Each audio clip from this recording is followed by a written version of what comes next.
خوش آمدید۔ آج ہم ایک بہت ہی مشہور کہانی کتا اور شرارتی بندر کو سمجھنے کی کوشش کریں گے جو کردار اور مہربانی کے بارے میں ایک گہرا سبق سکھاتی ہے۔ اچھا، یہ صرف کوئی عام بچوں کی کہانی نہیں ہے۔ اصل میں یہ ہمیں بتاتی ہے کہ ہمارے کام، خاص طور پر جب کوئی ہمارے ساتھ برا کرتا ہے اور ہم اس پر کیسا رد عمل دیتے ہیں، وہی چیز ہمارے رشتوں کی بنیاد بنتی ہے۔ تو چلیں شروع کرتے ہیں۔ کہانی کی شروعات ہوتی ہے ایک جنگل سے، جہاں دو بالکل الگ طرح کے کردار رہتے ہیں۔ یہاں دیکھیں، پوری کہانی کا مزہ ہی ان دونوں کے فرق میں ہے۔ ایک طرف ہے کتا جو وفادار بھی ہے اور صبر والا بھی، اور دوسری طرف ہے بندر جو کہ بہت شرارتی اور اب کہہ سکتے ہیں کہ چالاک ہے۔ تو جب یہ دو بالکل الگ فطرت والے کردار ٹکراتے ہیں تو کیا ہوتا ہے؟ آئیے دیکھتے ہیں۔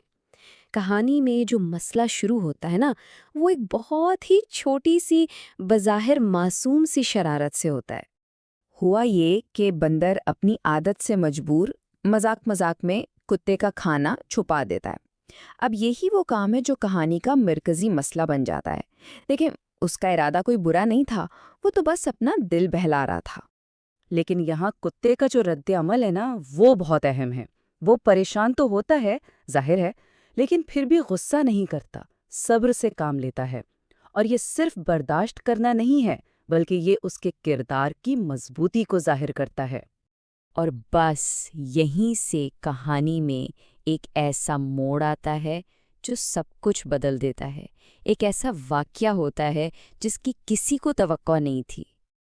وہی شرارتی بندر جو خود کو بڑا ہوشیار سمجھ رہا تھا، اچانک درخت سے پھسل کر نیچے گر جاتا ہے اور زخمی ہو جاتا ہے، یعنی اس کی اپنی ہی شرارت اس کے لیے مصیبت بن گئی۔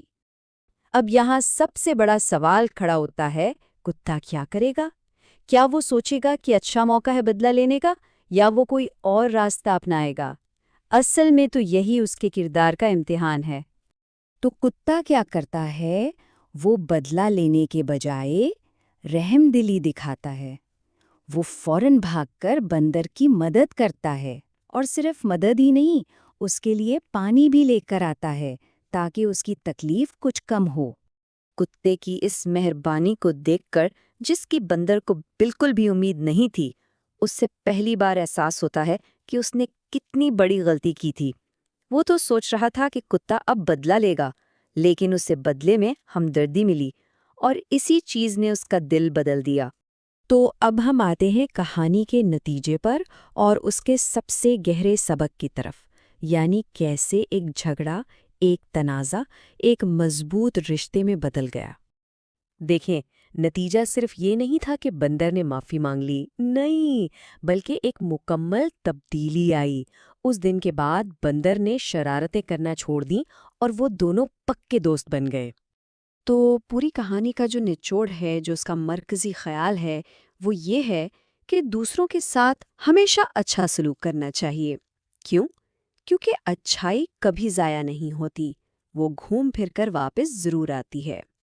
اور آخر میں یہ کہانی ہمیں ایک سوال پر سوچنے کے لیے چھوڑ جاتی ہے کہ کیا نیکی کا اثر ہمیشہ فوراً نظر آ جاتا ہے، یا کبھی کبھی، جیسا اس کہانی میں ہوا، اس کو سامنے آنے کے لیے زندگی کی کسی غیر متوقع موڑ کی ضرورت پڑتی ہے۔